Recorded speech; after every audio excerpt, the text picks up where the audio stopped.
Revel Mr. History, brought to you in part by Dixie Gun Works in Union City, Tennessee.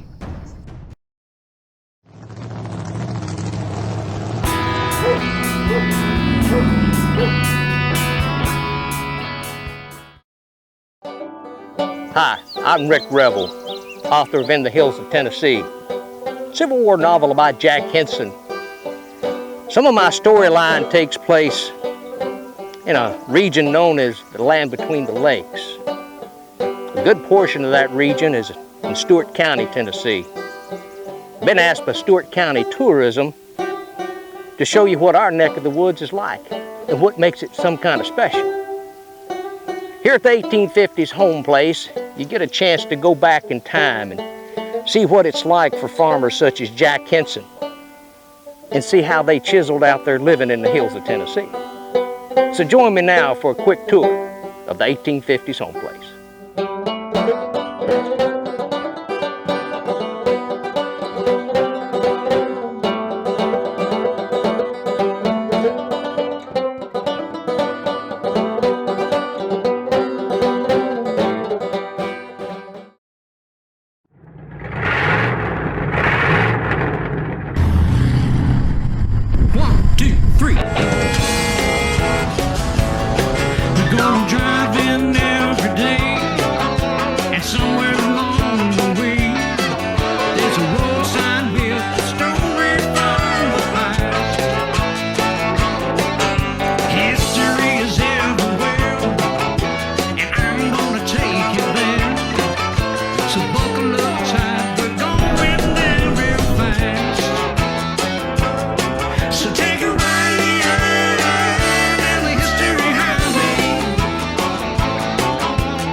Things I like about the home place is the authenticity. The little cabin, this is either could be a cabin for one of the children, the landowner, could be a place for the workers to stay. But what I like about it is, you know, not everything has nails. There's some nails here, but there's a lot of the pegs, where they use the pegs and then use the dovetail system on the logs. That's what I like about it, is the authenticity. Even the stonework for the steps would be very much similar to what had been done like in that period with local stone. So the nails here, they'd be more like the square nail. There were nail factories back then, believe it or not, one in Nashville called the Carroll Factory. So very possibly were made local or made in Nashville, Tennessee. So authenticity, it's here at the home place.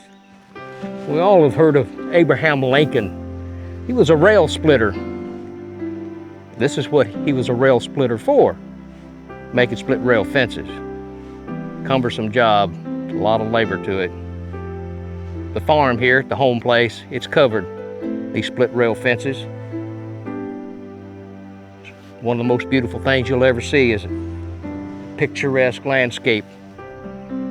Some people call it picket fence, but it's a split rail fence. In the South, cotton was king for a long time. But here in Stewart County, didn't have a lot of cotton. Matter of fact, I think corn was king, and then right behind it was tobacco. This is a tobacco barn and a tobacco field right behind me here at the home place. We're here at the tool shed, and you see what I got? Got me a new boat. Gonna be sailing it down the creek before too long. But before I do that, we're gonna go out front and watch Jay make some shingles. The handiwork of the men and women at the home place is always a sight to behold, and they'll take you on a journey back in time you won't soon forget. I hope you've enjoyed our little tour, and I also hope that you'll be planning a trip sometime soon to come see us here in the hills of Tennessee at the 1850s home place.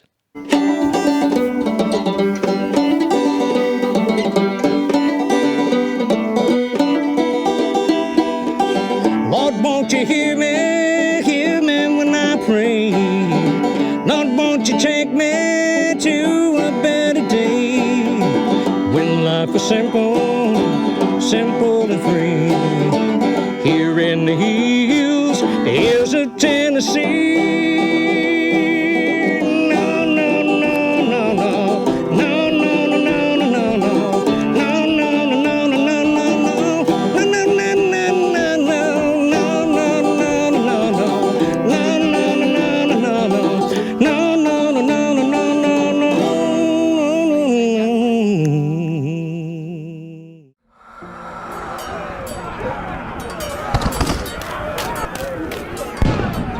It doesn't matter if you're a reenactor who loves the smell of black powder in the morning on the battlefield, or a collector who admires the craftsmanship of a well-made weapon of old.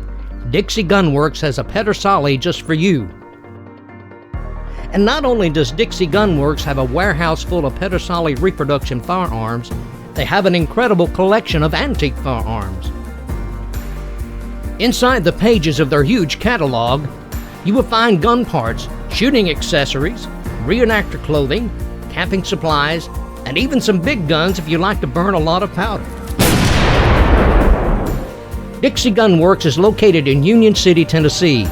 But for your convenience, visit our online store at www.dixiegunworks.com or call 1-800-238-6785. The Chevy Silverado Trail Boss.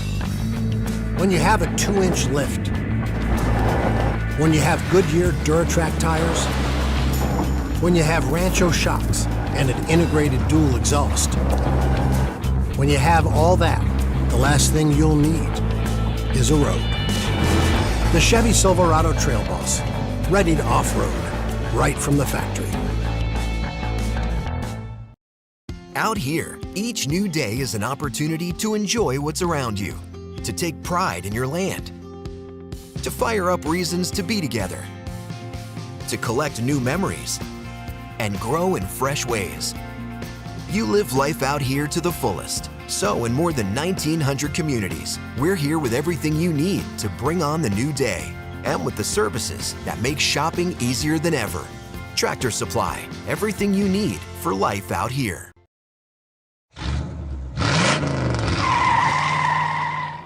I'm here today at the Meadows Hotel with Jeff Campbell, and we have quite the interesting story. We're going to talk about possibly some ghosts coming up, but right now we want to find out more about the history of the Meadows Hotel. Mr. Campbell, could you tell me a little bit about the place here? The Meadows Hotel was constructed by Mr. W.W. Meadows, William W. Meadows, and opened with great fanfare in 1901.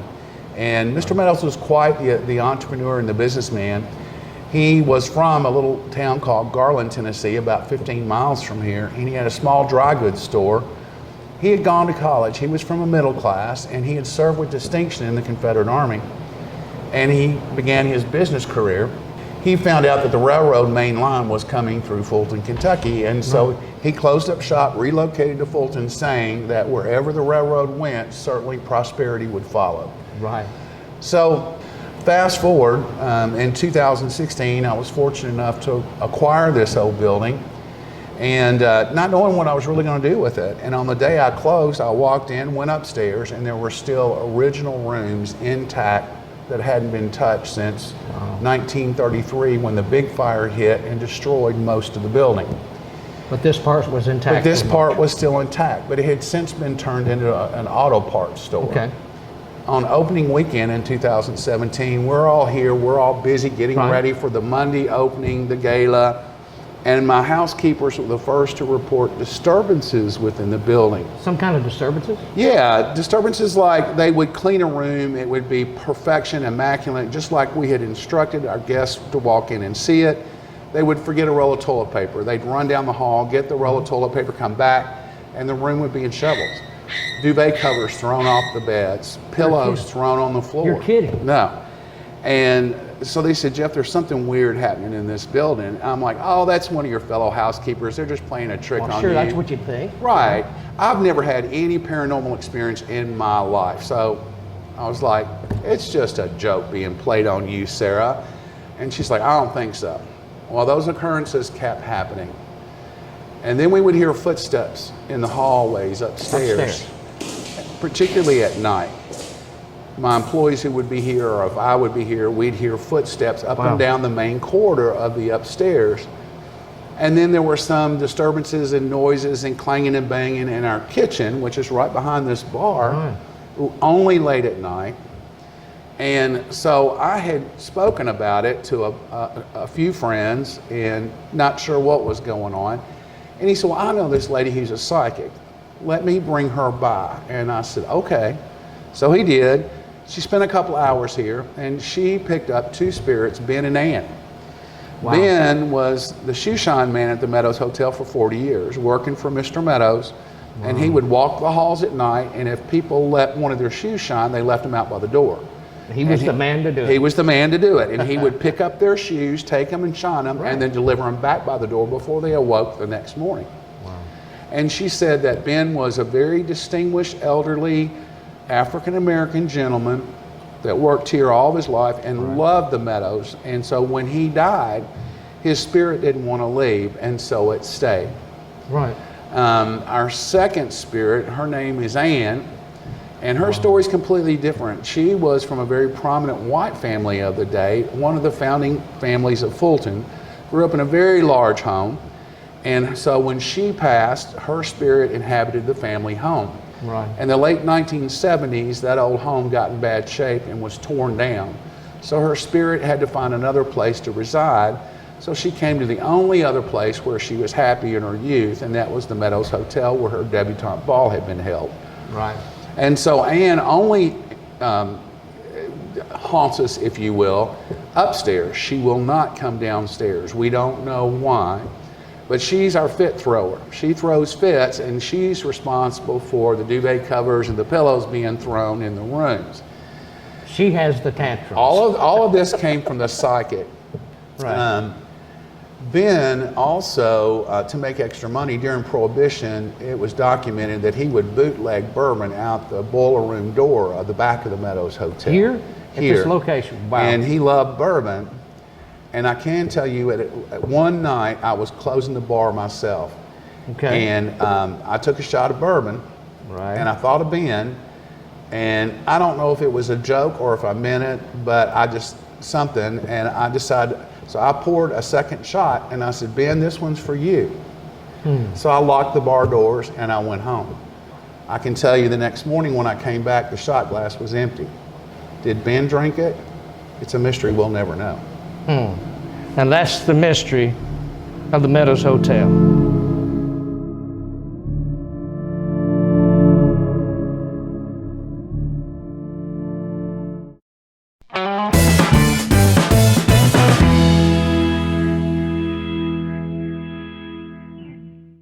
This is the way chicken was meant to be right here. Fried and crispy. Y'all never cooked us grilled chicken.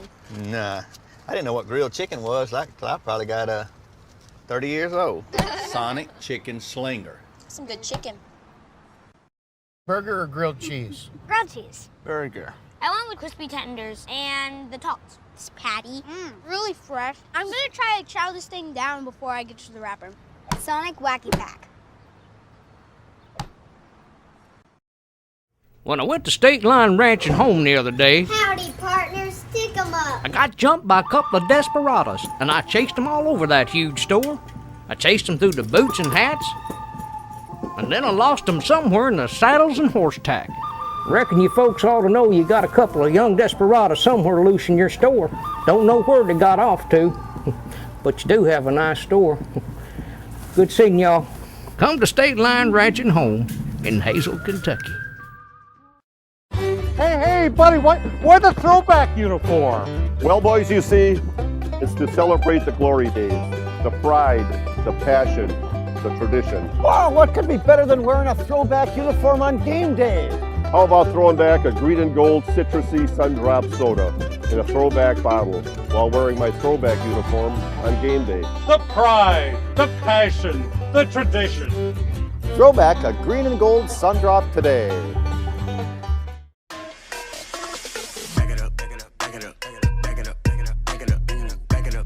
Every time I eat stuffed crust from Pizza Hut, I play this song. But watch what happens when I play it backwards.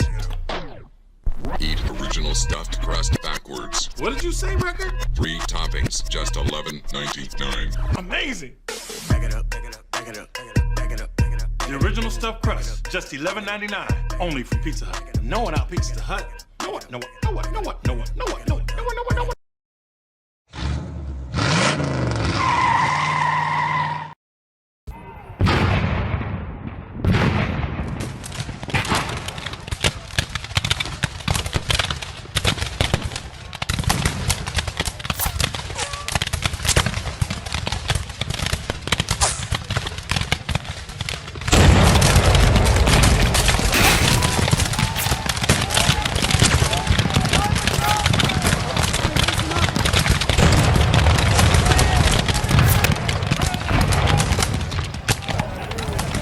Some historians that say the American Civil War was the last gentleman's war, and I'm here to tell you, for those who fought it, it was pure hell.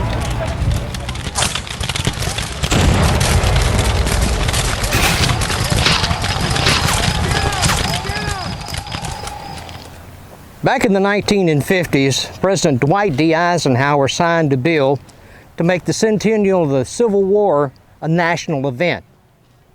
After that took place in the 1960s, it seemed to be that Civil War reenacting became quite the hobby and quite the passion. But what if I was to tell you that back in the 1800s, that's actually when the first reenactment took place?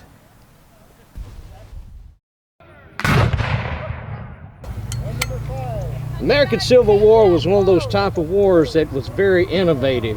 What I find quite admirable about it is the fact that, well, there was new inventions that came along. Of course, the Henry rifle kind of helped modernize the long arms for the soldiers.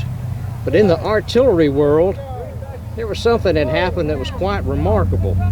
And believe it or not, everybody's dressed in Union uniforms. But guess what? This particular gun, the Williams gun, it was a Confederate gun. Can you believe that? Mr. Bill Hurd here, he built this rascal. Bill's going to tell you a little bit about the gun and its infamy. And we called it the Cavalry Killer. Bill, tell me about it. Well, this is a 2-pound Williams gun. It was invented by D.R. Williams in 1861. He was from Covington, Kentucky.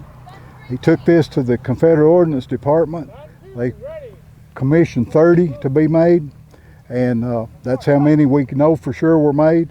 But what's unique about this gun, it was the very beginning of the war, and it's a breech loader instead of a muzzle loader. And you load it from the back, and if you'd like to see that process, sure. Go ahead and open the breech. The loader would step in with the round. There, okay. Rattle, move it forward. Step out. Step out. The gunner will close the breech. The capper will place a percussion cap on the vent. You got a cap on it? I didn't cap it. All right, I'm going to fire this. Oh, we're going to. Don't move that again. Fire. Now, Bang. That was firing the blank in that. They could do that 10 times a minute. Schofield's battery that was with the 4th Kentucky Cavalry, Confederate, had 6 of these. So at 10 rounds per minute per gun, that was 60 rounds per minute. No cavalry could charge them mounted. Very few infantry people could even attack them because the range was about the same as the muskets. Plus the musket was firing 3 times a minute. This was firing 10 times a minute. So about the only defense would have been a very sharp sharpshooter. The only defense really for them was overwhelming numbers, or they ran out of ammunition. They could fire 10 rounds a minute until they expended all the ammunition. And hook one horse to it with a set of shafts like a buggy and take it off the field and move with the cavalry then until they could replenish their ammunition. Well, you never know what we're going to find on History Highway. Mr. Bill Hurd, thank you for building this gun and preserving history. Thank you, brother. I'm Father Murphy, and you're watching History Highway. Still lots of room, just more to view. Still the big move, just more moving. Still singing, just more in tune. Still hard to find a spot, just easier to park. Still the gang's all here, just less are we there yet. The Chevy family of SUVs, making life's journey just better. Ancestry.com searches the world's largest online family history resource so you can discover who you came from. And now it's possible to learn your ethnicity with Ancestry DNA. A simple test will tell you your ethnic origins, where your ancestors lived up to 1,000 years ago, and connect you with relatives you didn't know you had. So now there's even more ways to discover, well, you. Go to AncestryDNA.com to order your kit today. I'm here today with my good friend David Chalters. I guess we've known each other about 15 years. 15 years at least, sir. And been up and down the reenactment trail and Yes, doing living history together. We've even got a couple of ideas on some things we're going to do about George Washington and even Light Horse Harry Oh, I Lee. love that idea, Yeah, sir. we've got some things in the future we're going to spring on you, but for now, you know, Dave, it's kind of interesting. All these years you've been doing Robert E. Lee, and I really want to know why. Oh, what a great question, and I hope you don't think I'm crazy, but I did not choose to be Robert E. Lee. I feel he chose me, or at least the good Lord, and let me explain that so you don't think I'm too delusional. Years ago, you know, being a veteran, we was honoring a fellow vet who had passed away, and we was wearing green and doing the regular quick shots, you know, fire, fire, fire, when about right here was a young lady, 92 years old, in a wheelchair with her son, and she started yelling, "When's General Lee going to say something? When's that general going to say something?" And her son said, "Mama, General Lee's not here." And she said, "Don't patronize me, I know he is." And after the third shot, the captain, because she was raising some cane, went over to her and said, "Ma'am, I apologize, but General Lee's not here." And she said, "I know he is," and pointed to me. And I stepped out of the ranks and I said, "Ma'am, I'm sorry, I'm no General Lee." And she said, "You ought to be ashamed of yourself. You look like him, you should start acting like him." And I'm going, oh my goodness, and I had black hair then, and you know, it was speckled. Well, that happened to me 2 more times. Someone said, "You know, you make a good Lee." And this lady, about 6 months later, who took me under her wing as a child, and when she said something, I did it. I listened. That's absolutely right. And I knew better. And she said, "I'm going to have a little gathering." Said, "You're my keynote speaker." And I said, "What do you want me to speak on?" I said, "You know what, when you get there." Well, I went. She said, "Be there at 6:30. Well, I noticed the event started at 6. But when Mama says something, you come at 6:30 at 6:30. Well, I went, and as soon as I opened the door, she's at the podium. And she said, "Ladies and gentlemen, without further ado, Robert E. Lee." And I'm looking around, where? And she did this. Oh gosh, it was on the spot, and she did this. And I went up, and Rick, my friend, I can still remember my hands shaking, not knowing what to say, because I was a neonate when it came to Lee. And I went to my knees and said, "God, give me the words." And I spoke for about 15, 20 minutes, not knowing what I said. And as I walked down the audience, and there's about 180 people there, could hear a pin drop. And I'm going, boy, I did terrible. And all of a sudden, when I was about halfway there, everybody gave me a standing ovation. And I went home and I said, prayed about it and said, "Dear God, if you want me to portray this man, let me become this man, his Christian character." And actually, Robert E. Lee brought me back closer to Christ and the things that I do. So, and if you read his writings, he was very close to Christ. Oh, very. In everything that he did, you know, God was the center. And that was from his beloved mother, who was a very strong Christian. Rick, it has been an honor and the most humbling experience of my life to represent Robert E. Lee. And it's been a blessing, sir. If you ever get the opportunity see my good friend David Chaltis as he portrays Robert E. Lee, it will be a blessing to you. Thank you, bless sir. you, brother. Thank you, brother. May God bless you. Same to you, my friend. Yeah. It's kind of funny when people say, so you're a reenactor, do you really stay in those tents? Yeah, we really stay in those tents. Matter of fact, that's part of what makes it kind of interesting.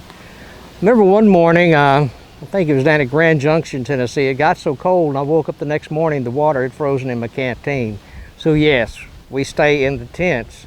Been in camp, it's come a snowstorm. Been in camp, it's come sleet, hail, rain, floods, 3 tornadoes. So yes, we camp out in the tents. That's part of what makes it fun, is actually trying to live it like our ancestors lived it. It's the life of a reenactor. This is what it's like to be in camp.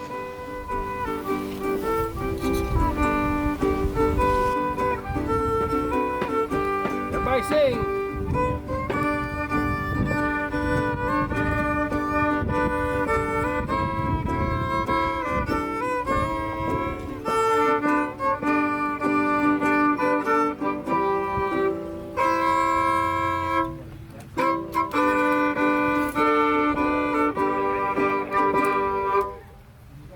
Yeah. Take a request. Take a request. If we don't know it, we'll tell you. Check. We were headed back to the truck and we were walking through the camp here, the artillery camp. It's kind of a neat thing. You don't get a chance to see how they actually roll the rounds, but that's exactly what they're doing. They take Reynolds wrap, any type of aluminum foil. They have a dowel made of wood. Take and wrap the Reynolds wrap around it, makes the cartridge. Then they pour their cannon powder into it, which is a large grain, that's which makes the nice balloon of smoke. And this is how you do it, but you don't want to smoke, you don't want to have a campfire nearby. Matter of fact, static electricity, you don't want that either, because this is actually a dangerous process. Now, they know what they're doing, so that it's safe. But trust me, you don't want no sparks around here. I had one guy loading some shells, doing shotgun shells, and he threw a cigarette in the ashtray where he had his powder. That's a no-no. Boys, have a good day. Thank you, too.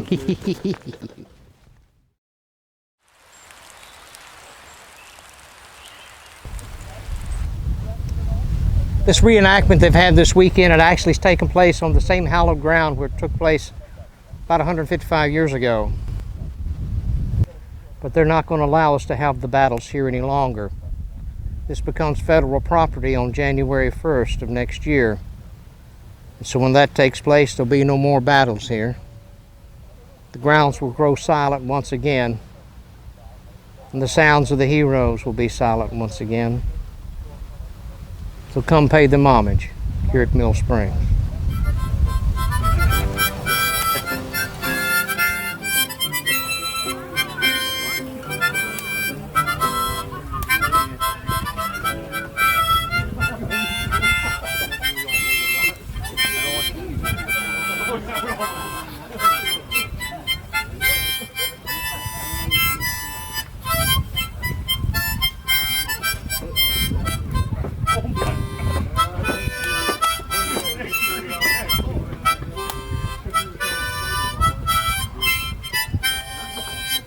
Yeah.